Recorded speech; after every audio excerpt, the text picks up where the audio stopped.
Congratulations, you're now a homeowner. Now all you need to do is pay your monthly mortgage. Oh, and all of these things too.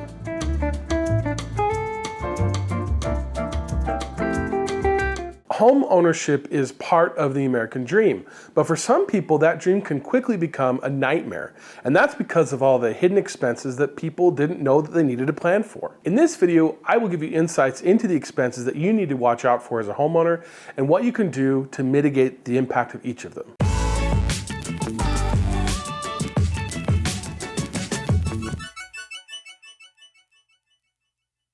We all want a plot of land with a little house to call our own.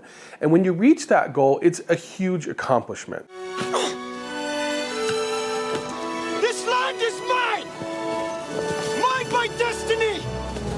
But a lot of people are surprised at just how expensive owning a home can actually be. And it goes far beyond just a mortgage payment. In this video, we are going to talk about a lot of the unanticipated or hidden expenses that homeowners face and what you can do about each of them.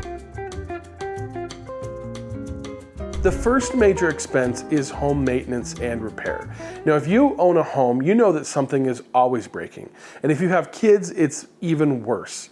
Our family motto is that we just can't have nice things. So what do you do about it? Well, there are a few things. First is to learn how to do things yourself. One of the most expensive parts of any home repair is labor. And so if you could figure out how to do something yourself without calling a plumber or an electrician, you're well ahead of the game. It doesn't have to be huge things either. Even learning something as simple as how to wire an outlet or how to wire a light or unclog a drain or patch a wall will save you upwards of $100 or more each time. Another way that you can manage home repairs and maintenance is by holding a cash reserve. Now, I understand probably more than most, this is easier said than done, but it is important. And if you are buying a home, the last thing you want to do is max out your budget because there's always going to be other expenses on their way. As a homeowner, you have to understand that things like your roof will eventually need to be replaced. Your furnace will need maintenance, and one day it's going to go out. Same with air conditioning and water heaters and on and on and on. So when you're paying for your mortgage, you need to set aside a bit of money each month to pay for repairs and replacements. Now, the amount that you're going to need is going to vary depending upon your individual circumstances. If you live in a new home or if your appliances are new, you're not going to need as much set aside. But if your home is older and your appliances are aging, the chance that you will need to repair or need to replace something is much higher. And so you're going to need to set aside more in reserves to cover those expenses. If your home is larger, you're likely going to need to hold more in reserves. Most experts say that you need to hold about 1% to 4% of your home's total value in cash reserves at any given time for regular home maintenance or major repairs. So if your home is worth $400,000, you'll need to have around $4,000 to $16,000 in reserves to pay for anything that may come up. Now, to help you decide on what number is right for you, here are the average lifespans and costs of replacements for some of the stuff inside your home. Now, roofs with asphalt shingles generally last about 15 to 30 years and cost $6,000 to $11,000 to replace, but it could actually be more depending upon the size and complexity of your roof. A furnace will last you 20 to 30 years and cost $3,000 to $10,000 to replace. The list goes on here with central air conditioning or water heaters, garage doors, windows, and other things. Now, keep in mind that all of these costs include new equipment and materials and professional installation. So you could, of course, save money by buying cheaper or used equipment and doing any repair work or installations yourself. Now, one last story on this point. Now, when we bought our last house in Pennsylvania, the inspector told us that we would need a new air conditioner. And while it was old, it seemed to work fine, and so we didn't replace it. But one thing that we did do was each summer, as it started to get a little bit warmer, and we were about to turn on that air conditioner, we would say a little prayer. And we did that every year for 6 years up until we moved. So another quick tip, say your prayers if you're into that sort of thing. The next major expense is homeowners insurance. Now, this is a tricky one, and there is a disturbing trend right now of insurance increases across the country. According to an insurance group, insurance rates across the country have increased by almost 20% in just the past few years since 2021. There are a lot of reasons for this, but increases in weather events and natural disasters is one of the big causes. Things like wildfires and flooding and hail damage and things like that are becoming more common. Now this means that insurance companies are having to pay out more, and that is leading to an increase in premiums and that cost. Now I don't have any proof for this, but I also think that insurance companies are increasing rates now in anticipation of more events like that in the future. So I don't know if that's true or not, but that's just something that I think, and that's one of the reasons why those costs have gone up so much recently. Now one of the ways to deal with this is to shop around for different insurance carriers that are maybe more affordable. But you also have to be careful with that and understand the terms for each carrier. But if all carriers are raising rates, then switching really won't help much. There is actually an even more disturbing trend of insurance companies pulling out of entire areas because they feel that the risk in those areas is too high. So how do you keep your rates down in that case? Well, aside from shopping around, the first thing is that when you're looking for a home, don't purchase one that has some elevated risk. Don't buy near a floodplain or where a forest fire is more likely or where tornadoes happen. Now you can't always avoid that, but it is definitely something to consider when you're looking for a home. Now for a home that you already own, you could negotiate for lower premiums by increasing your deductible. Also avoid making small claims.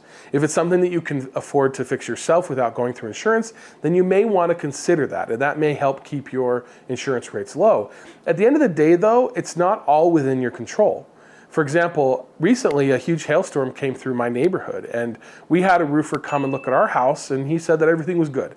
And so we didn't need to do any work on our roof. But I did see over the past few weeks a lot of homes in the neighborhood getting new roofs. Now the insurance claims that my neighbors are making are actually going to impact my premiums. So again, you can't always do something about it, but it is important to be aware that insurance rates can and do go up. The next major expense is property taxes. Now there can be huge variances in property tax amounts throughout the country. Some areas may be very high, like here in Texas where I live, but that is in part because there's no state income tax. In other areas, the value may even vary from neighborhood to neighborhood because of a school district or city boundary. Now, you may not consider property tax as an expense that can change much over time, but it really can for a few different reasons. First is that your property taxes will always go up as the value of your property goes up, as most property taxes based upon the market value of your home or property. It will not stay the same every year, and so if you have a mortgage, that means that your mortgage payment will go up as you're required to put more property tax funds in escrow each month or each year. Another reason that your property tax burden could change is if your mortgage company miscalculates the amount that you own. If they overestimate, you can get a check in the mail, but if they underestimate, you may need to come up with that difference right away, or your mortgage payment in the future will have to go up to compensate for it. This actually happened to me when I first moved to Texas. After the first year, they miscalculated my taxes and my mortgage rate went up significantly to cover the amount that was missed and the estimated higher payment for the next year. Your property taxes can also go up if cities, school districts, or other entities pass bond measures that are funded by property taxes. Now here is the key with taxes. You don't want to mess with them. You pay it.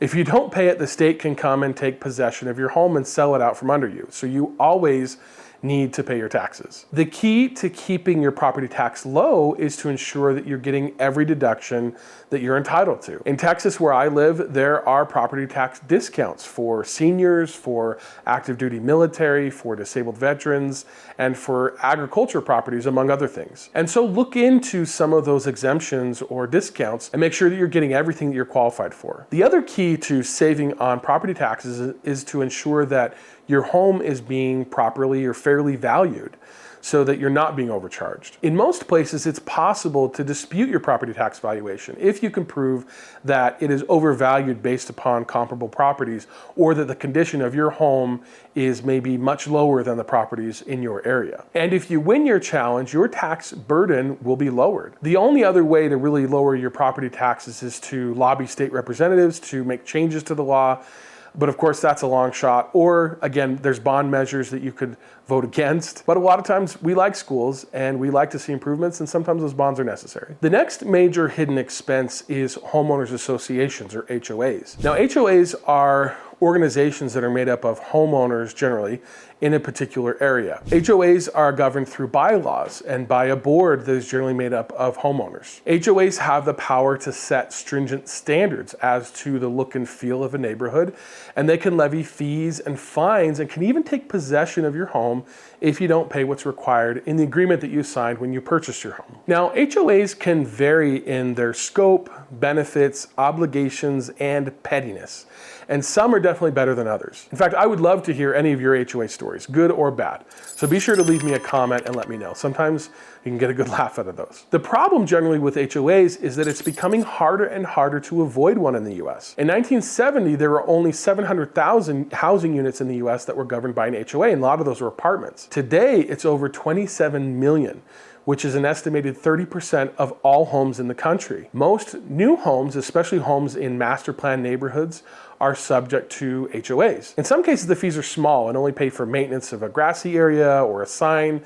But in other cases, HOAs can be very extensive, covering insurance, home maintenance, landscaping, pools, parking, gyms, and other common areas. In my second home, the HOA was only about $15 per month. My first house, however, was in a townhome in a master plan community, and the HOA there was almost 30% of my monthly mortgage payment. So that was pretty extreme. That said, HOAs can have some great benefits. The main idea behind an HOA is to maintain the neighborhood and maintain property values. The last thing that you want is a neighbor who doesn't care about their home or their yard and has a bunch of cars on cinder blocks in the front yard. The front yard of the home next door to me in the neighborhood where I grew up was just dirt and tall weeds for a bunch of years. Now, a thing like that is very unlikely to happen in a home with an HOA. So there's certainly positives with an HOA, but there's also a lot of negatives. And the negatives depend a lot upon who is in charge of the HOA and what it does. Now, as I mentioned before, some HOAs are very expensive. HOAs can sometimes also be very petty and can make your life miserable if you don't conform. The best way to manage HOA fees, dues, and pettiness is to get involved. Go to board meetings. Be aware of what they're voting on and voice your support or your opposition. You can even volunteer to serve on the board and get directly involved in the decisions that are made that impact you. And you can also make the changes that you want to see. At the end of the day, though, the HOA has control over you and your home.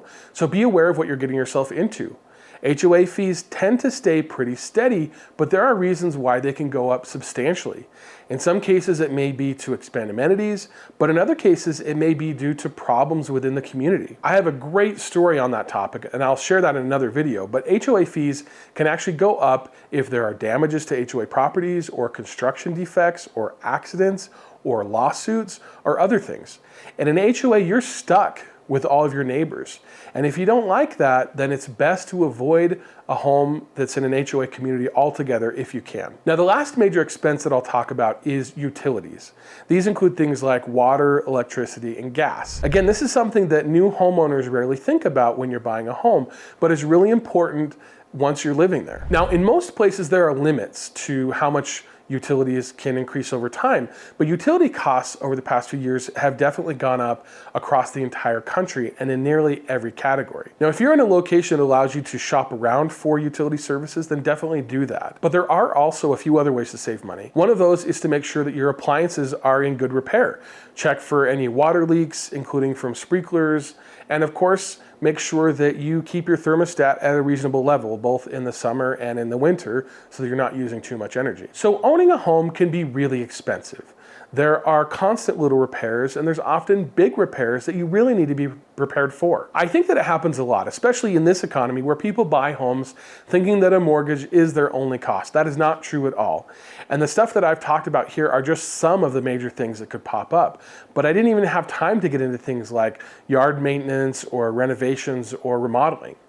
The key is that you should be aware of some of the expenses that may pop up in your home and some of the expenses that you'd be obligated to pay for and how those can change over time, and you need to be prepared for them. Save a rainy day fund, do what you can to mitigate them, and hold some cash in reserves to pay for those things when they pop up. I hope that you found this video interesting and informative, and if you did, hit that like button. Be sure to subscribe to my channel and watch this video on how to score free lumber for your next DIY project, and I'll see you in the next one.